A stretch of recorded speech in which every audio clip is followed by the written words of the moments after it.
Hello, good evening. എല്ലാ പ്രേക്ഷകർക്കും ഈ സായാഹ്നത്തിലേക്ക് സ്വാഗതം. നിങ്ങൾക്കറിയുന്നത് പോലെ അടുത്ത ഒരു മണിക്കൂർ നമ്മൾ ഒന്നിച്ച് യാത്ര ചെയ്യുന്നു. നിങ്ങളുടെ പ്രതികരണങ്ങളും നിങ്ങളുടെ ശബ്ദവും നിങ്ങളുടെ അഭിപ്രായങ്ങളും നിങ്ങളുടെ സന്ദേശങ്ങളും ഒക്കെ ആയിട്ട് അടുത്ത ഒരു മണിക്കൂർ ഒന്നിച്ചുള്ള ഒരു യാത്ര. മലയാള ടെലിവിഷനിലെ ഏറ്റവും വലിയ പ്രതികരണ വേദി തുടങ്ങുകയാണ്. പൊതുജനം കഴുതയല്ല സാർ.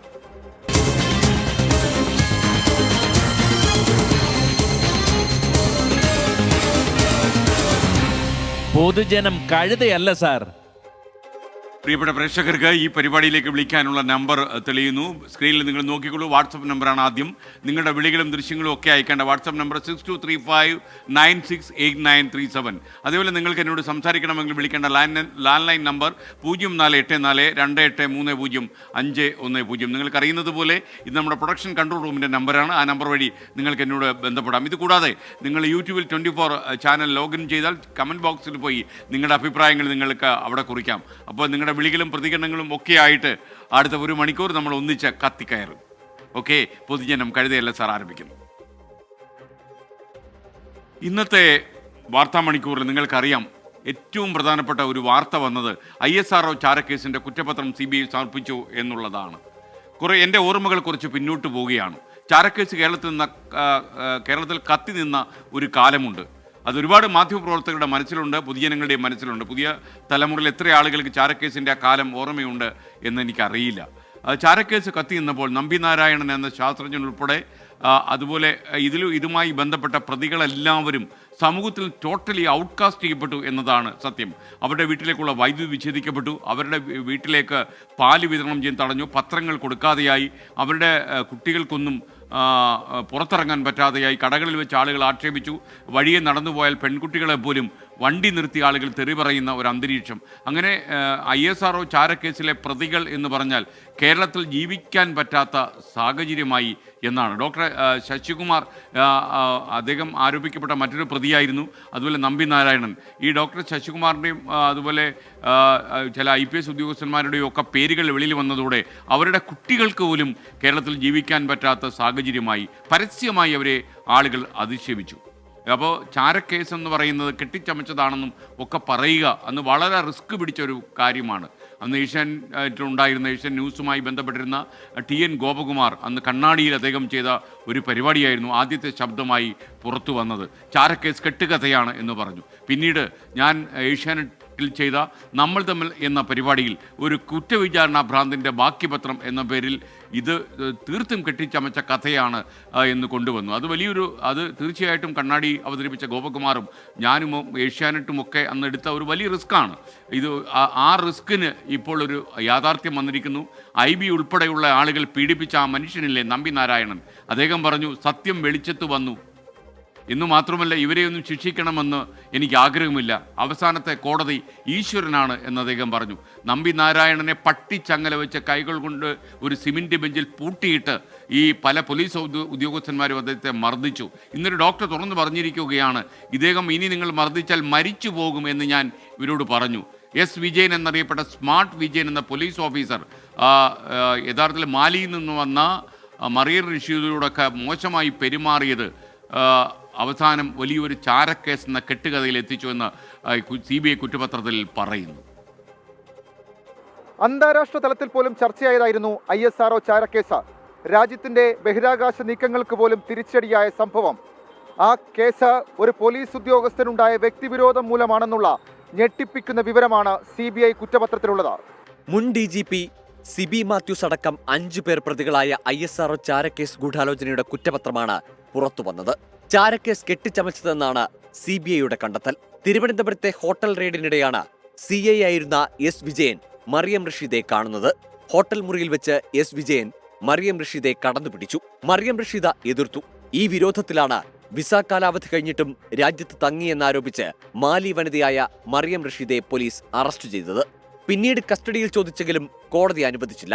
തുടർന്നാണ് S. വിജയൻ ചാരപ്രവർത്തനം ആരോപിച്ച് മറിയം റഷീദയ്ക്കെതിരെ പുതിയ കേസ് രജിസ്റ്റർ ചെയ്തത്. ആദ്യ അറസ്റ്റിനു ശേഷം 12 ദിവസം കഴിഞ്ഞാണ് ചാരക്കേസ് രജിസ്റ്റർ ചെയ്യുന്നത്. അന്നത്തെ Thiruvananthapuram city police commissioner R. രാജീവനും IBയുടെ അന്നത്തെ ഡെപ്യൂട്ടി ഡയറക്ടർ RB ശ്രീകുമാറും ചേർന്നാണ് ചാരക്കേസിൽ നമ്പി നാരായണനെ പ്രതി ചേർക്കാൻ നിർദ്ദേശം നൽകിയതെന്ന് കുറ്റപത്രത്തിൽ CBI പറയുന്നു. പോലീസ് കസ്റ്റഡിയിലായിരുന്ന നമ്പി നാരായണനെ ഹിന്ദുസ്ഥാൻ ലാറ്റക്സിന്റെ ഗസ്റ്റ് ഹൌസിൽ വെച്ച് IB ഉദ്യോഗസ്ഥർ ചോദ്യം ചെയ്തു. ഈ സമയം നമ്പി നാരായണന് ക്രൂരമായ മർദ്ദനമേറ്റു. മർദ്ദനമേറ്റ് നമ്പി നാരായണൻ അവശനായെന്നും ഡോക്ടറെ കാണിക്കണമെന്നും പോലീസ് ഉദ്യോഗസ്ഥനായ ജോഷുവാണ് പറഞ്ഞതെന്ന് റിട്ടയർഡ് SP ബേബി ചാൾസ് മൊഴി നൽകിയിട്ടുണ്ട്.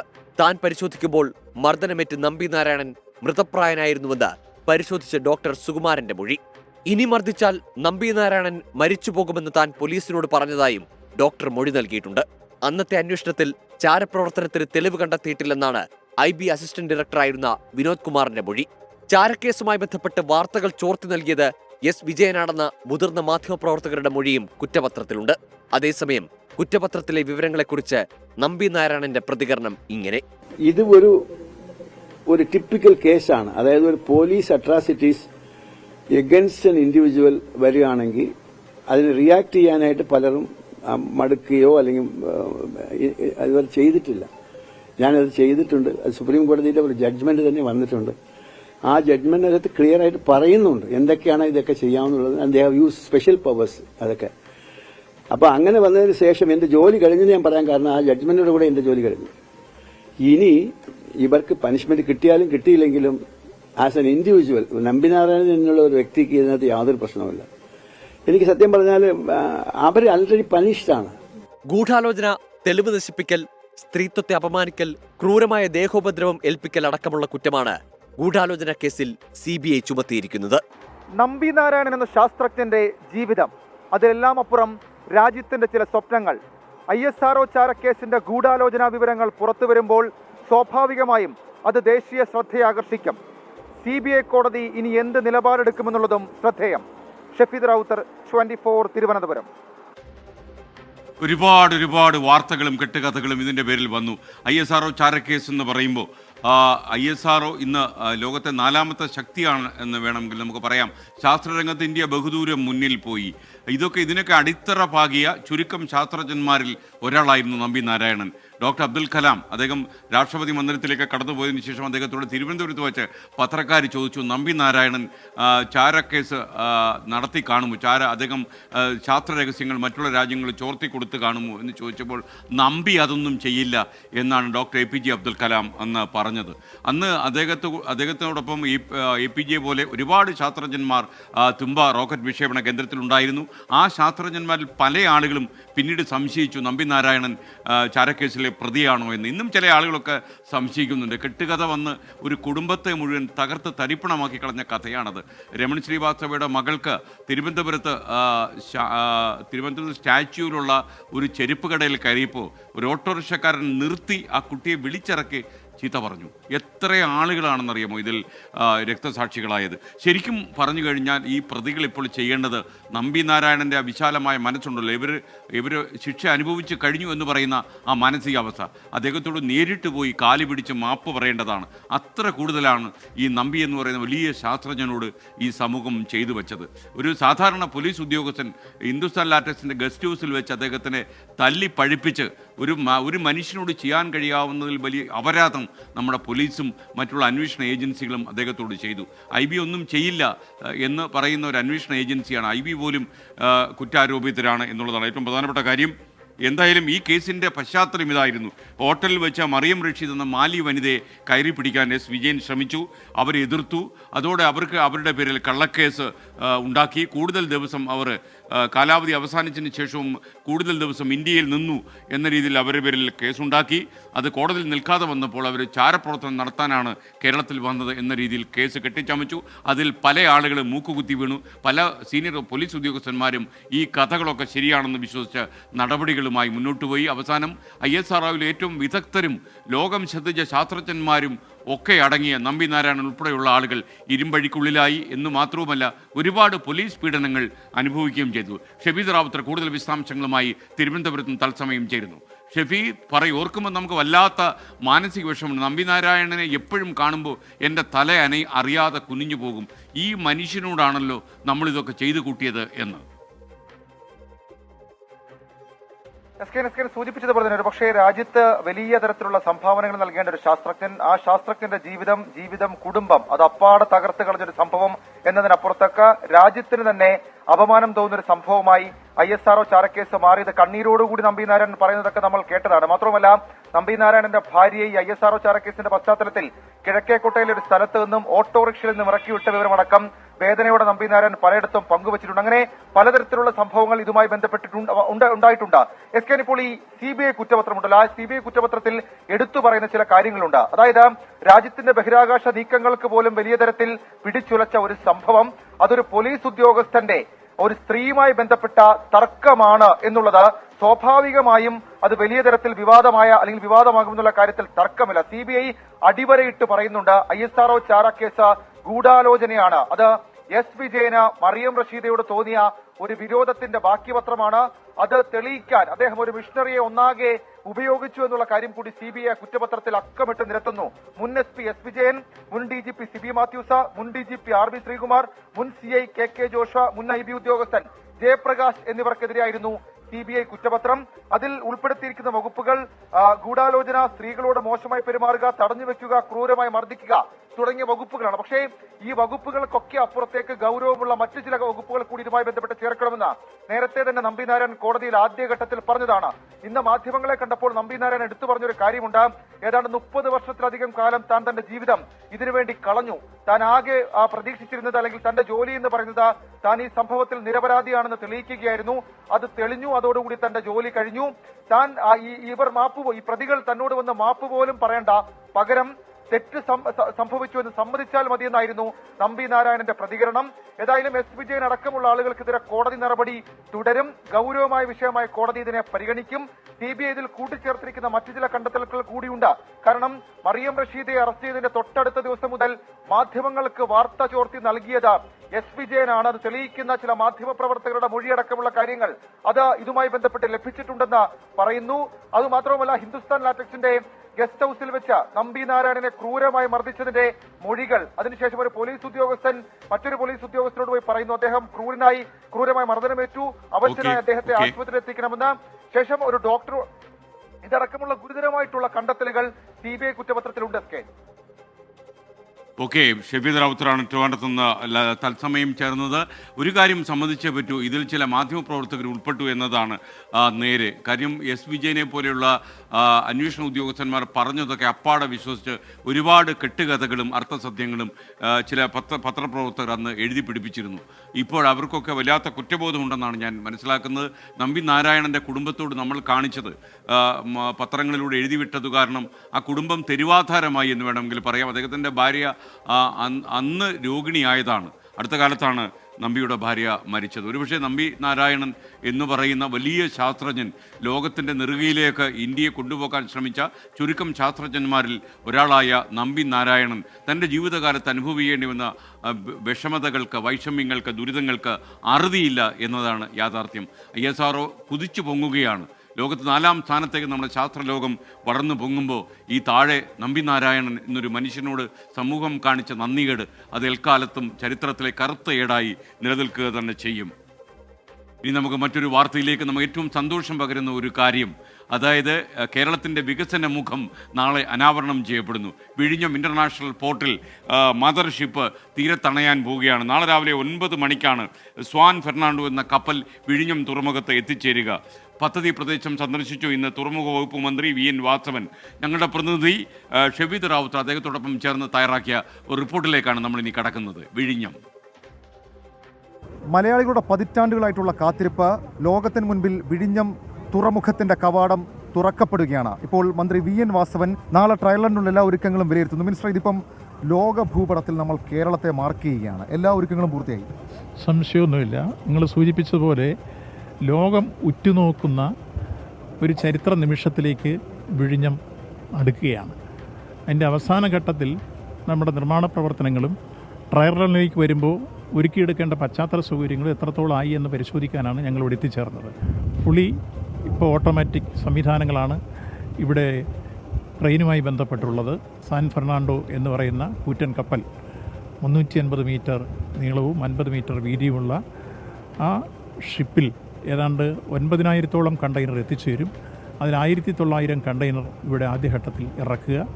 അത് പിന്നീട് മറ്റ് തുറമുഖങ്ങളിലേക്ക് മറ്റ് കപ്പൽ മുഖാന്തരം പോകും. കിട്ടിയത്. ഈ തുറമുഖം വരുമ്പോൾ സ്വാഭാവികമായും അടിസ്ഥാന സൗകര്യം വികസിക്കും. അതിൽ ഏറ്റവും പ്രധാനപ്പെട്ട നമ്മുടെ 2 കാര്യങ്ങൾ, വിഴിഞ്ഞം ഔട്ടർ റിംഗ് റോഡ്, 2 റെയിൽവേ തുരങ്കപാത, ഇത് രണ്ടും വളരെ പെട്ടെന്ന് തന്നെ പൂർത്തിയാക്കും. രണ്ടും പെട്ടെന്ന് പൂർത്തിയാക്കാൻ വേണ്ടിയുള്ള ത്വരിതഗതിയിലുള്ള നടപടികൾ ഞങ്ങൾ ആരംഭിച്ചു കഴിഞ്ഞു. അതിലിപ്പോൾ NH കണക്ട് ചെയ്യുന്ന 1.7 കിലോമീറ്റേഴ്സ് അപ്രോച്ച് റോഡ് ഇപ്പോൾ അവസാന ഘട്ടത്തിൽ എത്തിക്കഴിഞ്ഞു. അതിനുശേഷം വരുന്ന ഔട്ടർ റിംഗ് റോഡിനെ സംബന്ധിച്ചുള്ള ഡിസ്കഷൻ നടന്ന് ഇൻ പ്രിൻസിപ്പൽ നാഷണൽ ഹൈവേ അനുമതി തന്നു. മറ്റൊന്ന് റെയിൽവേ കണക്ടിവിറ്റിയുമായി ബന്ധപ്പെട്ട് 10.7 കിലോമീറ്റേഴ്സ് റെയിൽവേ വരും. അതിൽ 9.2 തുരങ്കപാതയാണ്. അതിൻ്റെ സാമൂഹിക ആഘാത പഠനവും പരിസ്ഥിതി ആഘാത പഠനവും കഴിഞ്ഞിരിക്കുന്നു. ഇപ്പോൾ DPR തയ്യാറാക്കി കൊങ്കൺ റെയിൽവേ കേന്ദ്ര റെയിൽവേക്ക് കൊടുത്ത് അതിൻ്റെ അനുമതി തേടിയിരിക്കുന്നു. ആ അനുമതി ലഭ്യമായിരിക്കുന്നു. ഏതായാലും വളരെ നന്ദി. ലോകം ആകാംക്ഷയോടെ ഉറ്റുനോക്കുന്ന ഒരു പ്രധാനപ്പെട്ട പദ്ധതി, ആ പദ്ധതിയുമായി ബന്ധപ്പെട്ട് ഒരു വലിയ തരത്തിലുള്ള പ്രവർത്തനങ്ങൾ നടക്കുന്നു. ഇപ്പോൾ നമ്മളോടൊപ്പം വിസിൽ MD ദിവ്യ എസ് അയ്യർ കൂടി ചേരുകയാണ്. മാഡം, ഉറക്കമില്ല എന്നറിയാം, വലിയ ആകാംക്ഷയുണ്ടെന്നും. നാളത്തെ ഒരു ആകാംക്ഷ എങ്ങനെയാണ്? ആകാംക്ഷയും ആവേശവും ഒക്കെ ഉണ്ട്. അതിലുപരി അതിനൊക്കെക്കാളും ഉത്സാഹമാണ് ഉള്ളത്. മലയാളികളെ സംബന്ധിച്ചൊരു ഒറ്റ ചോദ്യമാണ് ബാക്കി. നമുക്കെപ്പോൾ നമ്മുടെ കണ്ണിന് വിസിബിളായി നമ്മുടെ തുറമുഖത്തേക്ക് എത്തുന്ന കപ്പൽ ഏത് സമയത്തിൽ കാണാൻ പറ്റും എന്നുള്ളതാണ്. പുറങ്ങളിൽ വരുമ്പോൾ തന്നെ നമുക്ക് കുറച്ച് കാണാൻ പറ്റും. കാരണം ഇത് വലിയൊരു കപ്പലാണ്, ഒരു കൂറ്റൻ കപ്പലാണ്. അതല്ലാതെ നമ്മുടെ തുറമുഖത്തിലേക്ക് അടുക്കുന്നത് ഒരു 9 മണിയോട് കൂടിയായിരിക്കും. ഈ സാൻ ഫെർണാണ്ടോ ഇപ്പോൾ തന്നെ മലയാളികൾക്ക് പരിചിതമായി, വാർത്താമാധ്യമങ്ങൾ കാരണം. ഇനി അടുത്തത് ആര്? ഇനി ഏതൊക്കെ കമ്പനികൾ, ഏതൊക്കെ കപ്പലുകൾ, അങ്ങനെ എന്തെങ്കിലും ഒരു ധാരണ? 2 കപ്പലുകളുടെ പേരുകൾ കേട്ടു, ധാരണയായിട്ടുണ്ടോ? സാൻ ഫെർണാണ്ടോ വന്നതിന് ശേഷം അതിൽ നിന്നും നമ്മുടെ തുറമുഖത്തിലേക്ക് ഇറക്കി വെക്കുന്ന, അപ്പം ഏകദേശം 2000-ഓളം കണ്ടെയ്നറുകൾ നമ്മൾ നമ്മുടെ തുറമുഖത്തിൽ ഇറക്കി വയ്ക്കും, നമ്മുടെ യാർഡിൽ ഇറക്കി വയ്ക്കും. അതിൽ നിന്നും കുറച്ച് കണ്ടെയ്നറുകൾ തിരിച്ചെടുത്തുകൊണ്ട് പോകുവാനായിട്ടുള്ള ഫീഡർ വെസൽസ് അതിനുശേഷം വരും. അങ്ങനെ 2 ഫീഡർ വെസൽസ് ഇപ്പോൾ നമ്മൾ ഷെഡ്യൂൾ ചെയ്ത് കഴിഞ്ഞിരിക്കുകയാണ്. അപ്പോൾ 13-ാം തീയതിയും 2 ഫീഡർ വെസൽസും നമുക്ക് ഇങ്ങോട്ട് വരും. ഇതിന് ശേഷമുള്ള അടുത്ത കപ്പൽ എന്നുള്ളത്, അടുത്ത മദർഷിപ്പ് എന്നുള്ളത്, നമുക്ക് ലോകത്തിലെ തന്നെ ഇപ്പോൾ ഏറ്റവും നീളം കൂടിയ ഒരു മദർഷിപ്പ് ആയിരിക്കും എന്നാണ് നമ്മൾ കരുതുന്നത്. 400 മീറ്റർ നീളമുള്ള ഒരു കപ്പലായിരിക്കും അടുത്ത ആഴ്ച വരിക വീണ്ടും. എന്തായാലും വളരെ നന്ദി. ഇവിടേക്കാണ് സാൻ ഫെർണാണ്ടോയിൽ നിന്ന് എടുക്കുന്ന കണ്ടെയ്നറുകൾ ഇവിടേക്കെത്തും. ഈ കണ്ടെയ്നറുകൾ ഓപ്പറേറ്റ് ചെയ്യുന്ന ക്രെയിനുകളാണിത്. സാൻ ഫെർണാണ്ടോ ആദ്യമായി വിഴിഞ്ഞം തുറമുഖത്തേക്ക് അടുക്കുമ്പോൾ, ട്രയൽ റണ്ണിനേക്ക് അടുക്കുമ്പോൾ സ്വാഭാവികമായും അത് കേരളത്തിൻ്റെ സമാനതകളില്ലാത്ത വികസനത്തിന് വലിയ മുതൽക്കൂട്ടാകും. നമുക്കും കാത്തിരിക്കാം. ലോകം ഒന്നാകെ വിഴിഞ്ഞത്തേക്ക് കണ്ണും നട്ട് കാത്തിരിക്കുകയാണ്. ക്യാമറാമാൻ ജിനു എസ് രാജിനും യദുവിനുമൊപ്പം ഷഫീദ് റാവുത്തർ, 24 തിരുവനന്തപുരം. പ്രിയപ്പെട്ട പ്രേക്ഷകരെ, നമ്മൾ അഭിമാനിക്കണം, നമ്മൾ ആഹ്ലാദിക്കണം, നമ്മൾ സന്തോഷിക്കണം. അത്രയും വലിയൊരു സംഭവമാണ് വിഴിഞ്ഞത്ത് നടക്കാൻ പോകുന്നത്. സാൻ ഫെർണാണ്ടോ എന്നുള്ളത് മദർ ഷിപ്പ് നാളെ രാവിലെ 9 മണിക്ക് വിഴിഞ്ഞത്ത് തീരം തൊടും. അപ്പോൾ 9 വർഷത്തെ കാത്തിരിപ്പിൻ്റെ അവസാനമാണ് സംഭവിക്കുന്നത്. ഇപ്പോൾ ഈ സാൻ ഫെർണാണ്ടോ എന്ന് പറയുന്ന ഈ കപ്പൽ ഇപ്പോൾ ശ്രീലങ്ക കടന്നിരിക്കുന്നു. വളരെ വേഗത്തിൽ നമ്മുടെ വിഴിഞ്ഞം തുറമുഖം ലക്ഷ്യമാക്കി വന്നുകൊണ്ടിരിക്കുകയാണ് ഈ വലിയ കപ്പൽ. രാജ്യത്ത് ചരക്ക് നീക്കത്തിന് ഏറ്റവും നിർണായകമായ സാധ്യതയാണ് വിഴിഞ്ഞം തുറന്നിടുന്നത് നമുക്കറിയാം. ഈ സ്വപ്ന പദ്ധതി എങ്ങനെയാണ് ഈ വിജയത്തിലേക്ക് എത്തിയത്? അതിൻ്റെ നാൾ വഴികളിലൂടെ നമുക്ക് പെട്ടെന്ന് സഞ്ചരിക്കാം.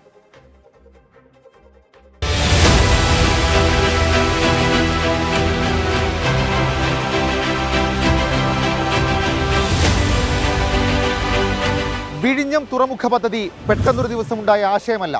ആയിരാജവംശത്തിൻ്റെ ഭരണകാലം മുതൽ ചരിത്രമുണ്ട്. പ്രതിസന്ധികളുടെ കൂറ്റൻ തിരമാലകളെ അതിജീവിച്ചാണ് വിഴിഞ്ഞം പദ്ധതി യാഥാർത്ഥ്യമാകുന്നത്. ചേര, ചോള, പാണ്ഡ്യ രാജവംശങ്ങൾ തുറമുഖത്തിന്റെ അവകാശത്തിനു വേണ്ടി പരസ്പരം പോരാടിയത് വിഴിഞ്ഞത്തെ ചരിത്രം. ചോളന്മാരുടെ ആക്രമണത്തിൽ തുറമുഖം നശിച്ചു.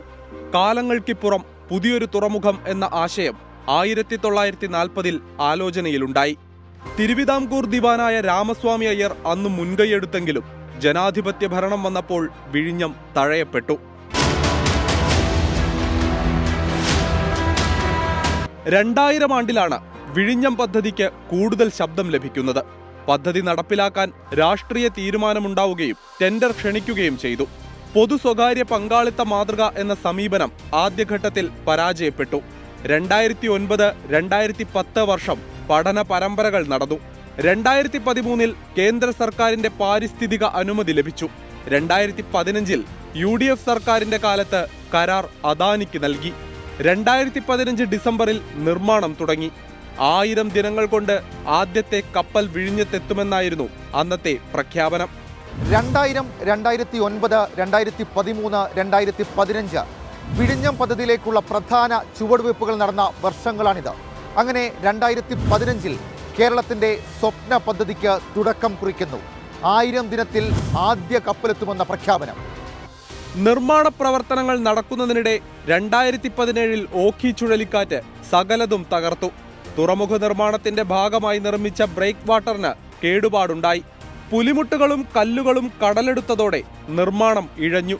പിന്നാലെ നിർമ്മാണത്തിനാവശ്യമായ കല്ലിനും ചുണ്ണാമ്പുകല്ലിനും ക്ഷാമം നേരിട്ടു. എന്നാൽ പ്രതിസന്ധികൾ പലതുണ്ടായി. തീരദേശത്തെ തകർത്ത ഓഖി, അസംസ്കൃത വസ്തുക്കളുടെ ക്ഷാമം, ഒടുവിൽ സാക്ഷാൽ കോവിഡ്, നിർമ്മാണ പ്രവൃത്തി തന്നെ നിർത്തിവെപ്പിച്ച വിഴിഞ്ഞം സമരം. 2022 ജൂലൈ 20 തുറമുഖത്തിനെതിരെ പ്രദേശവാസികൾ സമരക്കൊടി ഉയർത്തി. തീരങ്ങൾ കടലെടുക്കുന്നുവെന്ന് സമരക്കാരുടെ മുദ്രാവാക്യം. ഉപജീവനം തടസ്സപ്പെടുമെന്നും വാദിച്ചു. സമരം ആദ്യം സെക്രട്ടേറിയറ്റിനു മുന്നിലും പിന്നീട് നിർമ്മാണ മേഖലയിലേക്കുമെത്തി. നിർമ്മാണം നിർത്തി വീണ്ടും പാരിസ്ഥിതികാഘാത പഠനം നടത്തണമെന്ന് സമരക്കാർ ആവശ്യപ്പെട്ടു.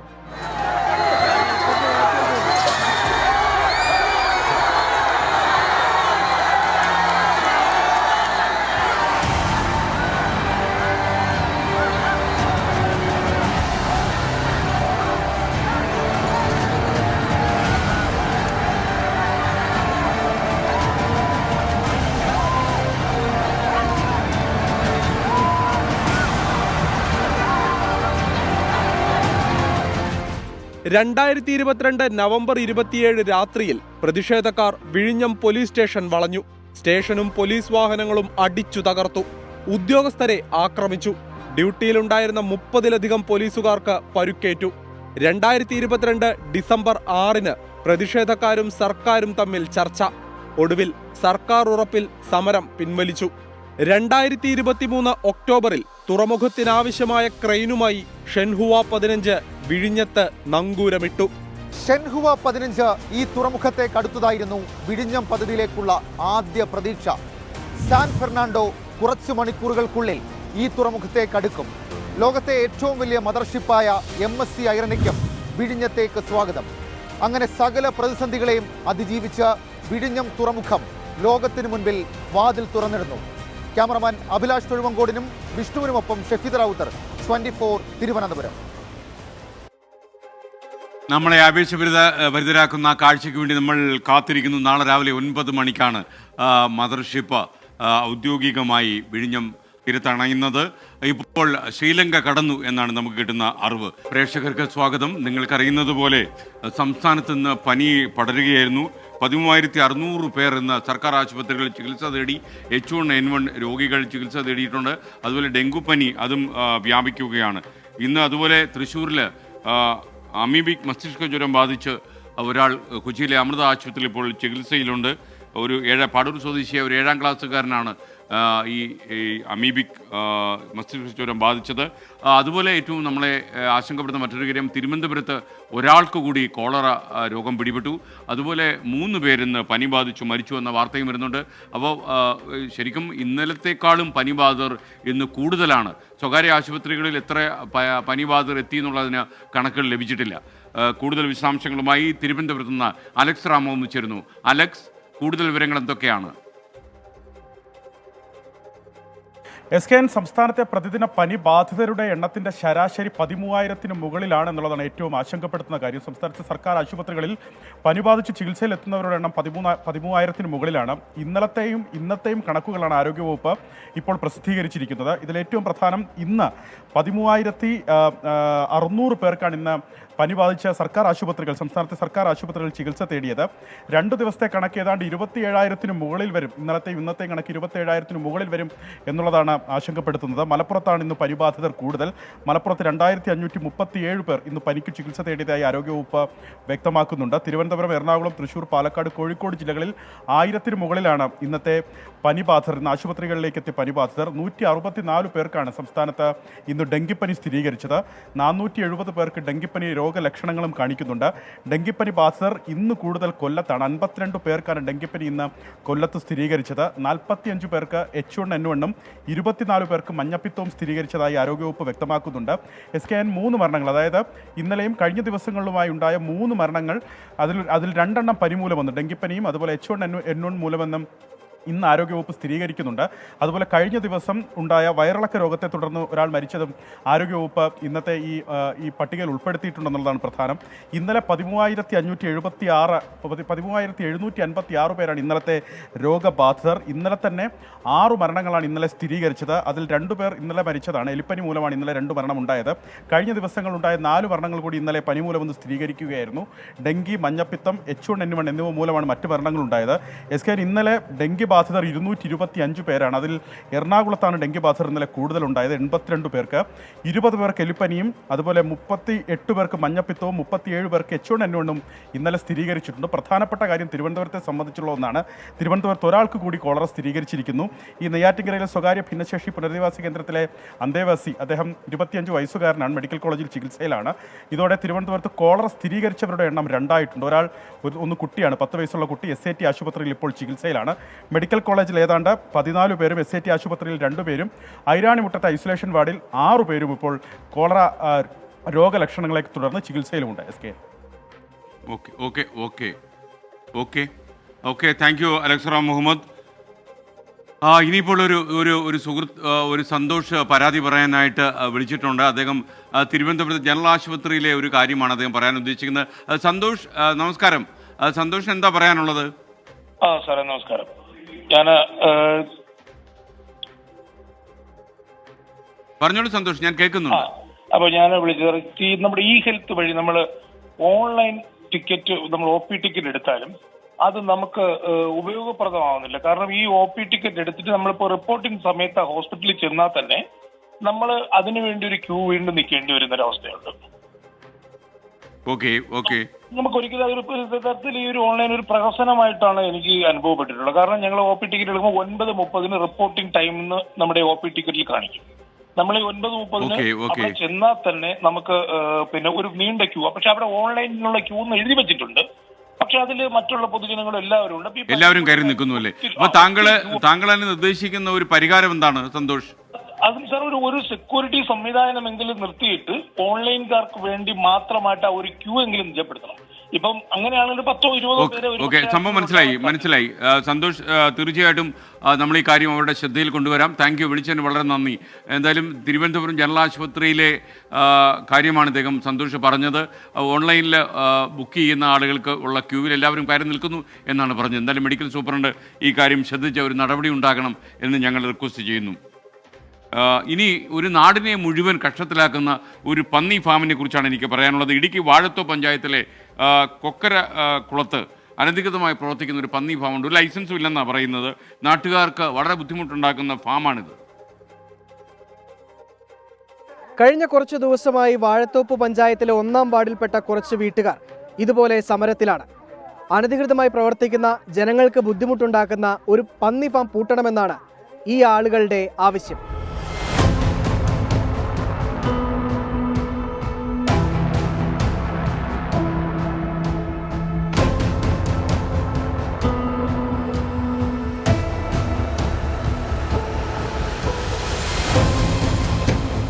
മരിയാപുരം സ്വദേശിയാണ് കൊക്കരക്കുളത്ത് ലൈസൻസ് ഇല്ലാതെ 2 പന്നി ഫാമുകൾ നടത്തുന്നത്. ഫാമിൽ നിന്നുള്ള ദുർഗന്ധം മൂലം പ്രദേശത്ത് ജീവിക്കാനാകുന്നില്ലെന്നാണ് പ്രധാന പരാതി. മാലിന്യങ്ങൾ പെരിയാറിന്റെ കൈവഴിയായ മഞ്ഞപ്പാറ തോട്ടിലേക്കാണ് ഒഴുക്കുന്നത്. തോടിനോട് ചേർന്ന് കുടിവെള്ളം എടുക്കുന്ന കിണറുകളിലും മാലിന്യമെത്തുന്നത് പകർച്ചവ്യാധികൾക്കും കാരണമാകുമെന്നാണ് ആശങ്ക. പന്നി ഫാം ഭയങ്കര വിഷയമാണ്. 10 വർഷമായിട്ട് ഇവിടെ തുടങ്ങിയേക്കുന്ന ഈ ഫാം ഒരു തരത്തിലും നമുക്കത് ഉൾക്കൊണ്ടു പോകാൻ പറ്റുന്ന ഒരു കാര്യമല്ല. ലൈസൻസ് ഇല്ലാത്ത ഫാമാണ്.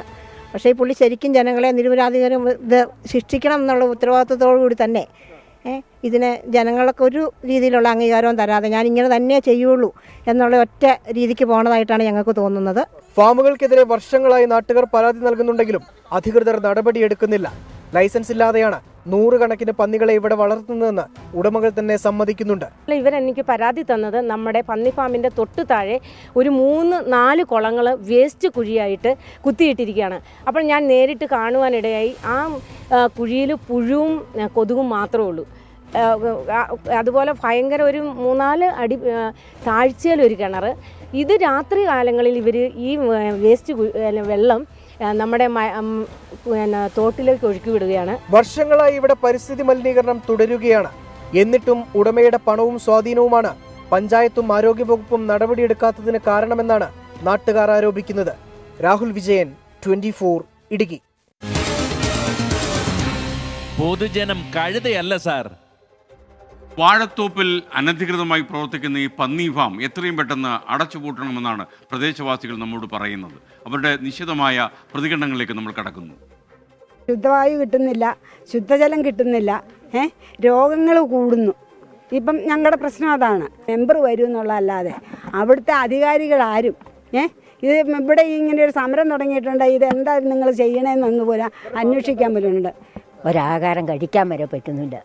ഛർദിയാണ് അതങ്ങനെ. സൂക്കേട് കൊണ്ട് പന്നിഭാവിൻ്റെ മണം കൊണ്ട് ഞങ്ങൾക്ക് അങ്ങോട്ടും ഇങ്ങോട്ടും ഒന്നും ചെയ്യാൻ പറ്റുന്നില്ല. അതിയാവുക വേസ്റ്റ് ഒഴുകി തോട്ടിലേക്ക് വന്നെ. പിന്നെ ഇപ്പം ആരാണ്ട് പറഞ്ഞ് ഭയങ്കര ഒരു 50 അടി താഴ്ചയുള്ള കിണറും ഉള്ളും വേസ്റ്റ് നിറഞ്ഞു കിടക്കുക. ഈ ഈച്ചയും കൊതുകും ഇത് ഒക്കെ ആയിട്ട് നിറഞ്ഞ് ഫുള്ളായിട്ട് പോവുക. അത് മഴ 4 മഴ പെയ്താൽ മെത്തി ഒഴുകി തോട്ടിലേക്കേ പോവുള്ളൂ. ഭയങ്കര സ്മെല്ലാണ് ഇവിടെ. നമുക്ക് ജീവിക്കാൻ പറ്റാത്തൊരവസ്ഥയാണ്. വെള്ളം മലിനമാകുന്നു. നമുക്ക് ഒരു രീതിയിലും വീട്ടിലൊന്നും ശ്വസിക്കാൻ പറ്റാത്ത രീതിയിലാണ്. ഞങ്ങൾക്കത് അടച്ചു പൂട്ടുക എന്നുള്ളതാണ് മെയിനായിട്ടുള്ള ആവശ്യം. ഞങ്ങൾക്ക് മണം കൊണ്ട് അത് ഞങ്ങൾക്ക് മണമാണ്, വെള്ളം മലിനമാണ്, നമുക്ക് ജീവിക്കാൻ പറ്റാത്ത സാഹചര്യം. ഭക്ഷണമൊക്കെ ഞങ്ങൾ എടുത്തു വെച്ചിട്ട് മാറ്റി വെച്ച സമയങ്ങളുണ്ട് ഭക്ഷണം കഴിക്കാൻ പറ്റാതെ. പ്രിയപ്പെട്ട പ്രേക്ഷകരെ, യൂട്യൂബിൽ ജോർജ് ടി എബ്രഹാം ഒരു കാര്യം എഴുതുന്നു. വിഴിഞ്ഞം നാളെ കണ്ണു തുറക്കുമ്പോൾ ഈ വിഴിഞ്ഞം പ്രോജക്റ്റിന് സംഭാവന ചെയ്ത ഒരാളെ അവഗണിക്കുന്നു എന്ന രീതിയിലാണ് അദ്ദേഹത്തിൻ്റെ യൂട്യൂബ് സന്ദേശം. ഉമ്മൻചാണ്ടി, മുൻ മുഖ്യമന്ത്രിയായിരുന്ന ഉമ്മൻചാണ്ടി. തീർച്ചയായിട്ടും അദ്ദേഹം ഒരുപാട് സംഭാവനകൾ വിഴിഞ്ഞം പ്രോജക്റ്റ് യാഥാർത്ഥ്യമാക്കാൻ ചെയ്തിട്ടുണ്ട്. ഞങ്ങളുടെ പരിപാടികളിലൊക്കെ തന്നെ തുറന്നു പറഞ്ഞിട്ടുമുണ്ട്. അദ്ദേഹത്തെ മാത്രം അവഗണിക്കേണ്ട യാതൊരു കാര്യവുമില്ല. കാര്യം അദ്ദേഹവും ഉൾപ്പെടുന്ന മന്ത്രിസഭ തീർച്ചയായിട്ടും വിഴിഞ്ഞം യാഥാർത്ഥ്യമാക്കാൻ കാരണമായിട്ടുണ്ട്. അല്ലാതെ ഒരു മന്ത്രിസഭയുടെ കാലത്ത് മാത്രം പിറവിയെടുത്ത സാധനമല്ല വിഴിഞ്ഞം എന്ന് പറയാൻ ഞങ്ങൾക്ക് ധൈര്യമുണ്ട്. അപ്പോൾ ഇനി മറ്റൊരു വാർത്തയിലേക്ക്. സാഹസികതയുടെ പര്യായമാണ് തുറൂർ പാതയിലൂടെ ഇപ്പോഴുള്ള യാത്ര. നിങ്ങൾക്കറിയാം, അവിടെ ദേശീയപാത നിർമ്മാണം തകൃതിയായി നടക്കുകയാണ്. കൈയും കാലും ഒടിയാതെ വീട്ടിലെത്താൻ കഴിഞ്ഞാൽ അവർ ഭാഗ്യവാന്മാർ അല്ലെങ്കിൽ ഭാഗ്യവതികൾ എന്നാണ് ജനങ്ങൾ പറയുന്നത്. ആകാശപാത ആശങ്കപാതയായിട്ട് പരിവർത്തനം ചെയ്യപ്പെടുന്നു എന്നാണ് പറയുന്നത്. ശരിക്കും സ്വാതന്ത്ര്യത്തിനു വേണ്ടി ഇന്ന് ചന്ദരൂർ, കൊച്ചിക്ക് അരൂരിനടുത്തുള്ള ചന്ദരൂരിലെ ആളുകൾ, ആലപ്പുഴ ജില്ലയാണത്, ആലപ്പുഴ ജില്ല ചന്ദരൂരിലെ പ്രദേശവാസികൾ ഇന്ന് പ്രതിഷേധ സമരവുമായി രംഗത്ത് വന്നു. കാരണം വേണ്ടത്ര ഗൃഹപാഠം ചെയ്യാതെ ദേശീയപാത നിർമ്മിച്ചതിലൂടെ ജനങ്ങളുടെ ജീവിതം പൊറുതിമുട്ടിയിരിക്കുന്നു എന്ന് വേണം പറയാൻ.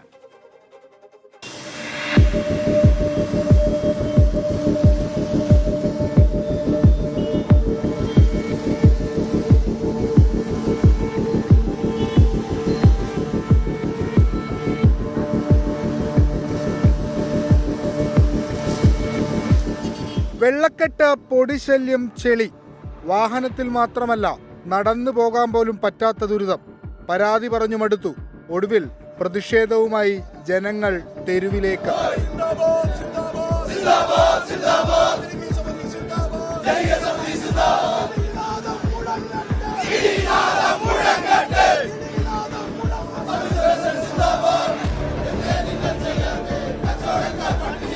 ഞങ്ങളുടെ സ്കൂളിലുമൊക്കെ കുട്ടികൾ വീണ് ചെളിയൊക്കെ ആയിട്ടാണ് സ്കൂളിലേക്ക് എത്തുന്നത്. തൊട്ടടുത്ത് ചന്ത സ്കൂളാണ്. അവിടം വരെ ഈ കുഞ്ഞുങ്ങൾ ഈ ചെളി വെള്ളത്തിൽ ചവിട്ടാണ് പോണത്. ഭയങ്കര ദുരിതം തന്നെയാണ്. അത് പറഞ്ഞറിയിക്കാൻ പറ്റൂല, അല്ലേ? അനുഭവിച്ചാലേ അതറിയാൻ പറ്റുള്ളൂ. ഭയങ്കര ബുദ്ധിമുട്ടാണ്. വെളുപ്പിന് 2 മണിക്ക് പണിക്ക് പോണ ആളുകൾക്കൊക്കെ ഭയങ്കര പാടാണ്. അലച്ചു വരെ എന്റെ വെട്ടിയാൻ വീണിട്ടുണ്ട്. അരൂർ തുറവൂർ ആകാശപാതയുടെ നിർമ്മാണം ആരംഭിച്ചത് 2023 ഫെബ്രുവരിയിൽ. 12.45 കിലോമീറ്ററാണ് ദൂരം. 1668 കോടി രൂപയാണ് നിർമ്മാണ ചെലവ്. പക്ഷേ 1.5 വർഷത്തിനിപ്പുറവും പദ്ധതി ഇഴഞ്ഞു നീങ്ങുകയാണ്. നാട്ടുകാരുടെ ആക്ഷേപം ഇങ്ങനെ. ബദൽ മാർഗം ഒരുക്കാതെയുള്ള യാത്രാ സംവിധാനം, ദൈർഘ്യം കൂടിയ യാത്ര, ഒപ്പം അപകടങ്ങൾ പതിവാകുന്നു. ദുരിതയാത്രയെക്കുറിച്ച് പരാതിയും പ്രതിഷേധവും ശക്തമായപ്പോൾ ഹൈക്കോടതി ഇടപെട്ടു. വിഷയം പഠിക്കാൻ അമിക്കസ് ക്യൂരിയെ നിയമിച്ചു. സംഭവസ്ഥലം സന്ദർശിച്ച അമിക്കസ് ക്യൂരി കഴിഞ്ഞ ദിവസം കോടതിയിൽ റിപ്പോർട്ട് സമർപ്പിച്ചു. റിപ്പോർട്ടിൽ പറയുന്നത് ഇങ്ങനെ. പ്രധാനമായും ബുദ്ധിമുട്ട് നേരിടുന്നത് വിദ്യാർത്ഥികളാണ്. സംഭവസ്ഥലത്ത് വെള്ളക്കെട്ടും അതോടൊപ്പം നടപ്പാതയുടെ അഭാവവും പ്രതിസന്ധി വർദ്ധിപ്പിക്കുന്നു. വെള്ളക്കെട്ട് പരിഹരിക്കാൻ പമ്പ് സെറ്റ് ഉപയോഗിക്കണം. ഒപ്പം 3 മീറ്റർ വീതിയിലെങ്കിലും നടപ്പാത പണിയണം. എന്നാൽ അമിക്കസ് ക്യൂരി റിപ്പോർട്ട് പ്രകാരമുള്ള വർക്കുകളൊന്നും കാര്യമായി നടക്കുന്നില്ലെന്നാണ് ജനങ്ങളുടെ ആക്ഷേപം. അപകടത്തിൽ പെടുന്നവരുടെ എണ്ണം വർദ്ധിച്ചു വരുന്നു. വിദ്യാർത്ഥികളും ബൈക്ക് യാത്രികരുമാണ് അധികവും. 32 വർഷമായിട്ട് സ്കൂട്ടർ ഓടിക്കണം, കാർ ഓടിക്കണം എടുത്തിനാണ്. ഈ കുഴിയിൽ ഞാൻ സ്കൂട്ടർ തെന്നി വീണിട്ട് ഞാൻ PS മിഷൻ ഹോസ്പിറ്റലിൽ അഡ്മിറ്റ് ആയിരുന്നു. എന്റെ മകൻ ഇപ്പോൾ കഴിഞ്ഞ മാസം ഇവിടെ വെച്ചിട്ട് ആക്സിഡന്റ് ആയി. ഈ സർവീസ് റോഡ് കംപ്ലീറ്റ് ചെളിയായിരുന്നു, സ്കിഡായി പോയി, കൈ കംപ്ലീറ്റ് ഒരഞ്ഞു പോയി. പിന്നെ ഭാഗ്യത്തിന് ഹെൽമെറ്റ് ഉള്ള കാരണം അവൻ രക്ഷപ്പെട്ടെന്നുള്ളതാണ്. 5 ദിവസം റോഡ് പൂർണ്ണമായും അടച്ച നടപ്പാത കോൺക്രീറ്റ് ചെയ്തു. എന്നാൽ 5 മിനിറ്റിൽ തകർന്നു. NHAയും കരാറുകാരും അക്ഷരാർത്ഥത്തിൽ നാട്ടുകാരെ പറ്റിക്കുകയാണ്. ഇപ്പൊ ഈ കഴിഞ്ഞ ദിവസം 7 ദിവസം റോഡ് അടച്ചിട്ടുകൊണ്ട് ബദൽ മാർഗം സംവിധാനം ചെയ്താണ് ഇപ്പൊ ഈ കാണുന്നത്. ഒരു നടപടിയിലാണ്. വാഹനം ഓടിക്കാൻ ഒരു വിധത്തിലും പറ്റുന്നില്ല. വാഹനം സാധാരണക്കാരെന്ന് പറഞ്ഞാൽ ഈ കുണ്ടും കുഴിയിലേക്ക് കയറി അന്നന്ന് ഡെയിലി ജോലിക്ക് പോകുന്ന ആൾക്കാർ ജോലിക്ക് പോകാൻ പറ്റുന്നില്ല. നികുതിപ്പണം അടക്കുന്ന ജനങ്ങളുടെ സമയത്തിനും വിലയുണ്ടെന്ന് അധികാരികൾ മനസ്സിലാക്കണം. അരൂർ മുതൽ കുമ്പളം വരെ എത്താൻ സാധാരണ എടുക്കുന്ന സമയം അരമണിക്കൂർ. ഇപ്പോൾ അത് 1 മുതൽ 2 വരെയാണ്. വൈകുന്നുണ്ട്, അങ്ങനെ 9:30-10 മണിയൊക്കെ എത്തുമ്പോ ബ്ലോക്ക് കാരണം നമുക്ക് ചെല്ലുമ്പോ വഴക്കെല്ലാം കേൾക്കും. സാറന്മാരെ തല്ലിടക്ക വരും. ടീച്ചർമാരൊക്കെ താമസിച്ച് വരുന്ന പണിയാന്ന് വെച്ചിട്ടാണ് ഞങ്ങൾ പോണ. അതായിരുന്നു 2 മണിക്കൂറൊക്കെ കടന്നു ഇവിടെ ഞങ്ങള് അരൂരെത്ത, അതായത് കുമ്പളത്തുനിന്ന് 2 മിനിറ്റ് കൊണ്ട് വരേണ്ട വണ്ടി 2 മണിക്കൂർ കൊണ്ടാണ് അരൂരെത്തിയത്. ഒരു രക്ഷയില്ല. ഇത് കണ്ട ബസ് സ്റ്റോപ്പാണ്. ഇവിടെ എന്താ പറയേണ്ടത്? വികസന വിരോധികളെന്ന ചാപ്പകുത്തി തടി തപ്പാൻ ശ്രമിക്കരുത്. ജീവൻ പണയം വെച്ചുള്ള ഈ സാഹസിക യാത്രയ്ക്ക് അറുതി വേണം. റോഡിൽ പട്ടുമെത്ത വിരിച്ചു തരണമെന്നല്ല ആവശ്യം.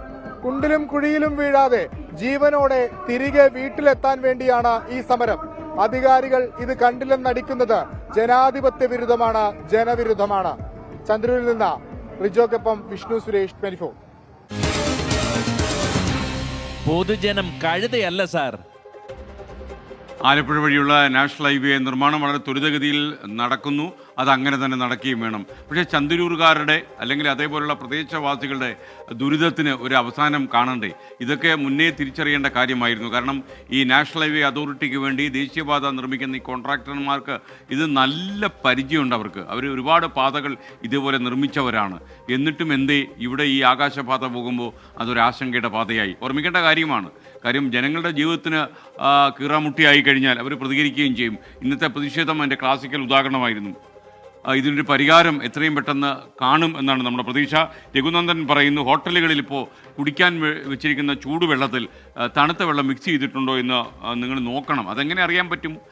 നമ്മൾ ഈ പനിക്കാലത്ത് പനി വ്യാപകമാകുന്നു, പനി പടരുന്നു കേരളത്തിൽ.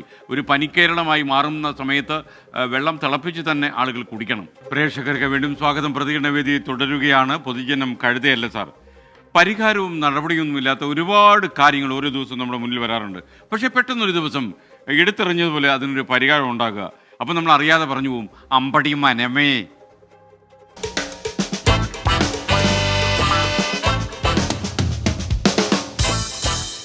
യാത്രക്കാരെ ഒട്ടും പരിഗണിക്കാത്ത വയനാട്ടിലെ ഒരു പാതയെക്കുറിച്ച് കഴിഞ്ഞ ദിവസം നമ്മൾ ഈ പരിപാടിയിൽ പറഞ്ഞിരുന്നു. വയനാട്ടിൽ പുത്തൻകുന്ന് മുതൽ പഴൂർ വരെയുള്ള ദൂരത്തിൽ അപകടങ്ങൾ തുടർക്കഥയാകുന്നു എന്നായിരുന്നു നമ്മൾ ഈ പരിപാടിയിൽ പറഞ്ഞത്. അപകടങ്ങൾക്ക് കാരണം റോഡിലേക്ക് വളർന്നു നിൽക്കുന്ന പൊന്തക്കാടാണെന്നും ഇതുടൻ തന്നെ വെട്ടിമാറ്റണമെന്നും ഈ പരിപാടിയിൽ നമ്മൾ ആവശ്യപ്പെട്ടു. വാർത്തയ്ക്ക് പിന്നാലെ എന്ത് നടന്നു? ദേ ഇത്. കാൽനട യാത്രക്കാരെ ഒട്ടും പരിഗണിക്കാത്തൊരു പാതയുണ്ട് വയനാട്ടിൽ. അതിലേക്കാണ് നമ്മളിനി പോകുന്നത്. ഈ ഒരു അന്തർ സംസ്ഥാന പാതയാണ് ഞാൻ ഈ പറയുന്നത്. സുൽത്താൻ ബത്തേരിയിൽ നിന്ന് ഗൂഡല്ലൂരിലേക്കുള്ള പാതയിൽ പുത്തൻകുന്ന് മുതൽ പഴൂർ വരെയുള്ള ദൂരത്തിലാണ് ഇവിടെ ഈ റോഡിൽ അപകടങ്ങൾ തുടർക്കഥയാകുന്നു എന്നാണ് ഞങ്ങളുടെ വയനാട് ബ്യൂറോ റിപ്പോർട്ട് ചെയ്യുന്നത്. ബത്തേരിയിൽ നിന്ന് ഊട്ടിയിലേക്കുള്ള അന്തർ സംസ്ഥാന പാതയാണിത്. റോഡിലേക്ക് വളർന്നു നിൽക്കുന്നുണ്ട് പൊന്തക്കാടുകൾ. അതിനാൽ തന്നെ നടക്കാൻ വഴിയില്ല. അതുകൊണ്ട് അപകടങ്ങൾ തുടർക്കഥയാണ് ഇവിടെ.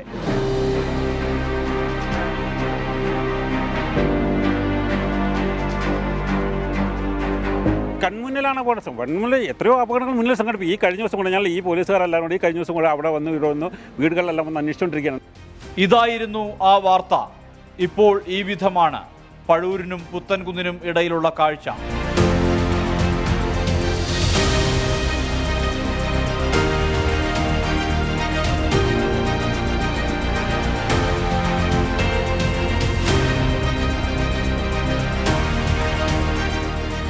മാസങ്ങൾക്കിടെ 20ഓളം അപകടങ്ങൾ.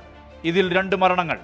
കഴിഞ്ഞ ശനിയാഴ്ച കോട്ടക്കൊല്ലി കോളനിയിലെ ചടയൻ അപകടത്തിൽപ്പെട്ടിരുന്നു. കോഴിക്കോട് മെഡിക്കൽ കോളേജിൽ ചികിത്സയിലിരിക്കെ മരിച്ചു. വിഷയം വാർത്തയായതോടെ നടപടിയും വേഗത്തിലായി. പാതയ്ക്ക് ഇരുവശവും നേരത്തെ കണ്ടിരുന്ന പൊന്തക്കാട് ഇപ്പോഴില്ല. ആദ്യമേ ബിഗ് താങ്ക്സ് 24 ചാനലിനും SKൻ്റെ ഫുൾ ടീമിനും.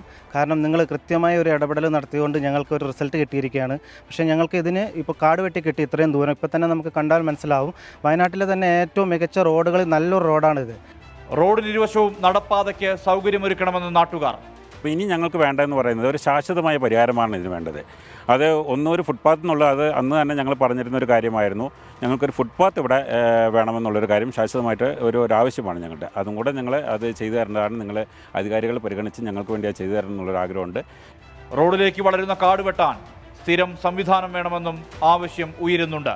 കേരളത്തിൻ്റെ പൊതുമരാമത്ത് മന്ത്രി ബഹുമാനപ്പെട്ട മുഹമ്മദ് റിയാസ് അവർകൾ ഇതിൽ അടിയന്തരമായിട്ട് ഇടപെട്ട് സ്ഥിരമായി കാട് മൂടിക്കിടക്കുന്ന ഒരവസ്ഥയിൽ നിന്നും ഈ റോഡ് രക്ഷിക്കുകയും അതോടൊപ്പം ഒരു ഫുട്പാത്തിൻ്റെ സംവിധാനം, ഒരു ശാസ്ത്രീയമായ പഠനമൊക്കെ നടത്തി ഒരു അന്തർദേശീയ റോഡ് എന്ന നിലയിൽ അതിനുവേണ്ട നടപടിയും ബഹുമാനപ്പെട്ട മന്ത്രിയുടെ ഭാഗത്തുനിന്ന് ഉണ്ടാകണമെന്ന് പ്രത്യേകമായിട്ട് ആവശ്യപ്പെടുകയാണ്.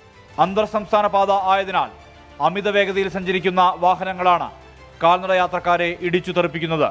CCTV ഇല്ലാത്തതുമൂലം ഏത് വാഹനമാണ് ഇടിച്ചതെന്നറിയുക പോലീസിനും പ്രയാസകരം. താൽക്കാലികമായെങ്കിലും പ്രശ്നപരിഹാരമുണ്ടായതിൻ്റെ ആശ്വാസം പൊതുജനത്തിന്. 20-ലേറെ അപകടങ്ങൾ, 2 മരണം, ഇതിനു പിന്നാലെ 24ന്റെ വാർത്ത. ഇതെല്ലാം വേണ്ടി വന്നു പാതയിലെ കാട് വെട്ടിയൊഴിവാക്കാൻ. വേണ്ടത് ശാശ്വത പരിഹാരമാണ്. അന്തർ സംസ്ഥാന പാതയിൽ കാൽനട യാത്രക്കാരെ പരിഗണിക്കണം. ഇതാണ് ഉയരുന്ന ആവശ്യം. മനു ദാമോദരനൊപ്പം സുർജിത് അയ്യപ്പത്ത്, 24 വയനാട്. പൊതുജനം കഴുതയല്ല സാർ. എന്തായാലും ഇത്രയും താമസിച്ചിട്ടാണെങ്കിൽ പോലും ഈ പരിപാടിയിലെ ഈ കാര്യം നമ്മൾ സംപ്രേഷണം ചെയ്തതിന് ശേഷം ഏതോ ഒരു ഉദ്യോഗസ്ഥൻ്റെ തീരുമാനമെടുത്തുകൊണ്ടാണ് ഈ പൊന്തക്കാടുകൾ പെട്ടെന്ന് വെട്ടി മാറ്റിയത്. എന്തായാലും ഒരു സ്ഥിര സംവിധാനം ഉണ്ടാകട്ടെ. ആ ഉദ്യോഗസ്ഥന് നമ്മുടെ ഒരു നന്ദിയുണ്ട്. അതോടൊപ്പം സ്ഥിരമായി ഈ പൊന്തക്കാടുകൾ വെട്ടിമാറ്റാനുള്ള ഒരു സ്ഥിരം സംവിധാനം വയനാട്ടിൽ ഉണ്ടാകട്ടെ എന്നാണ് നമ്മുടെ ആഗ്രഹം. മറ്റൊരു വാർത്തയിലേക്ക്, അട്ടപ്പാടിയിലേക്കാണ്. സംസ്ഥാനത്തെ ആദിവാസി വിഭാഗത്തിന് മഴക്കാല ഭക്ഷ്യസഹായ പദ്ധതി പ്രകാരം പട്ടികവർഗ വകുപ്പ് വിതരണം ചെയ്ത ഭക്ഷ്യക്കിറ്റിൽ ക്രമക്കേടുണ്ടെന്ന് വാർത്ത വരുന്നു.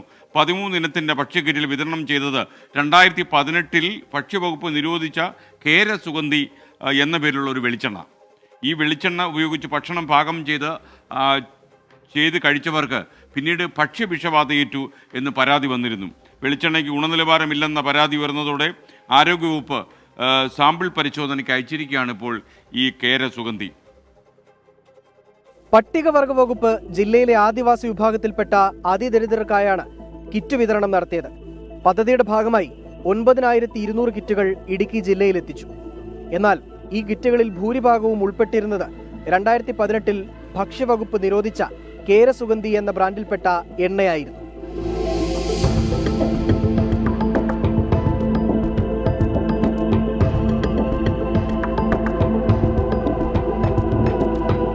കിറ്റിലുണ്ടായിരുന്ന എണ്ണ ഉപയോഗിച്ച് ചക്കയും നേന്ത്രക്കായും വറുത്ത് കഴിച്ചവർക്കാണ് അസ്വസ്ഥതയുണ്ടായത്.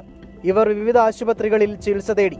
വെള്ളിയാമറ്റം പഞ്ചായത്തിലെ പൂച്ചപ്ര, ഉടുമ്പന്നൂർ പഞ്ചായത്തിലെ വെണ്ണിയാനി, വണ്ണപ്പുറം പഞ്ചായത്തിലെ പട്ടേക്കുടി എന്നിവിടങ്ങളിൽ നിന്ന് ശാരീരിക അസ്വസ്ഥത സംബന്ധിച്ച റിപ്പോർട്ടുണ്ടായിട്ടുണ്ട്. എണ്ണ കഴിച്ച് കൂട്ടി കഴിഞ്ഞപ്പോൾ വയറിളക്കം, ഛർദി, പിന്നെ ക്ഷീണം, തലയ്ക്ക് പെരുപ്പ്, നാക്കിലെ തൊലിയെല്ലാം പോയി.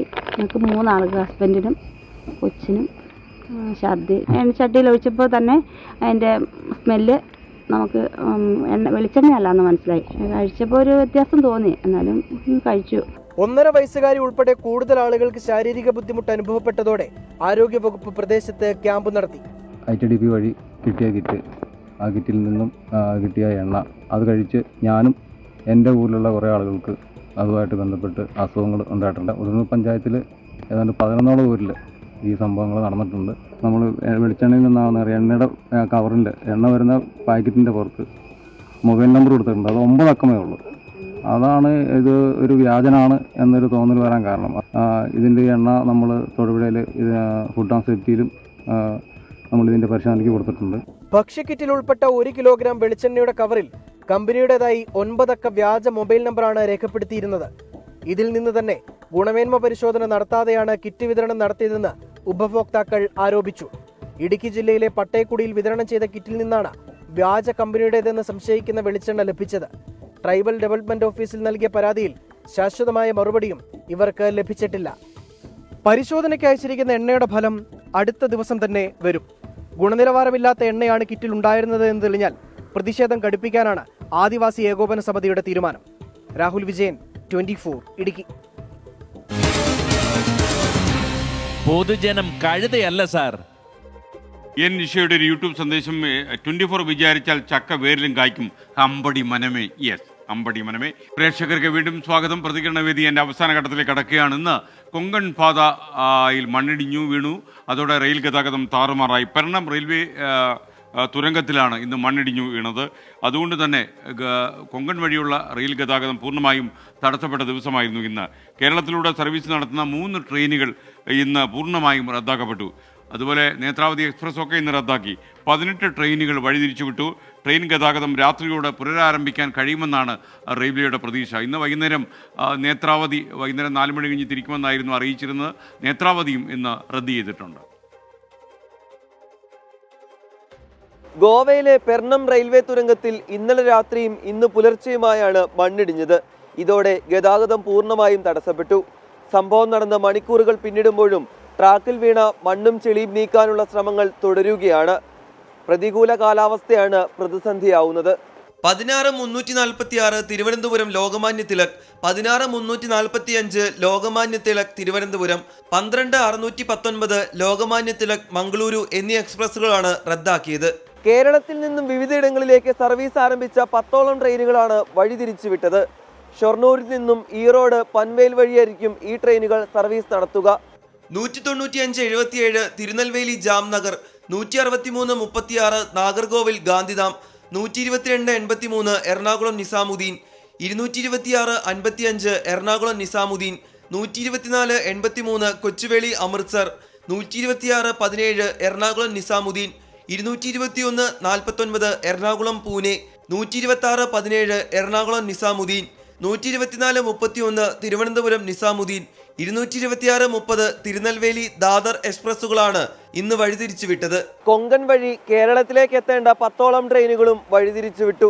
163-11 ഗംഗാനഗർ കൊച്ചുവേളി, 126-18 നിസാമുദ്ദീൻ എറണാകുളം, 163-45 ലോകമാന്യ തിലക് തിരുവനന്തപുരം, 221-13 ലോകമാന്യ തിലക് കൊച്ചുവേളി, 124-34 നിസാമുദ്ദീൻ തിരുവനന്തപുരം, 192-60 ഭാവ്നഗർ കൊച്ചുവേളി, 122-23 ലോകമാന്യ തിലക് എറണാകുളം, 209-32 ഇൻഡോർ കൊച്ചുവേളി എക്സ്പ്രസുകളാണ് വഴിതിരിച്ചുവിട്ടവ. പ്രശ്നപരിഹാരമായില്ലെങ്കിൽ കൂടുതൽ ട്രെയിനുകൾ ഇനിയും റദ്ദാക്കാനും വഴിതിരിച്ചുവിടാനും സാധ്യതയുണ്ട്. ആവശ്യത്തിന് ട്രെയിനുകളില്ലാത്ത മലബാറിനെ നിയന്ത്രണങ്ങൾ കാര്യമായി ബാധിച്ചു.